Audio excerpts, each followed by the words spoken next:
Okay, now I'm going to talk about how to do maintenance for Dijomaa hydrogen rich water. Okay, first of all, as you see, if you are out of battery, you can charge.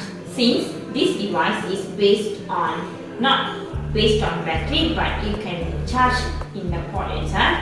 It does have its own port, and all you need is a Type-C cable. Okay, and you are advised for charging only 2 to 3 hours to ensure the battery is not spoiled earlier, and it also can be used together with power banks. And also, actually, as you know, our hydrogen rich water is made by titanium. Okay, titanium is the titanium here. This the titanium will generate the hydrogen. Okay. If you are a frequent user, all you need to do is every 2 weeks you need to wash it with vinegar.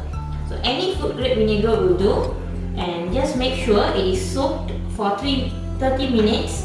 And after 30 minutes, what you can do is, it's just very easy, just throw it away, put it together, add on some water.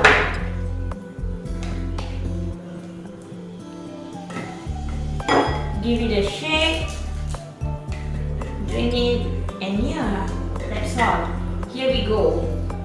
Good luck and enjoy the richness of hydrogen water.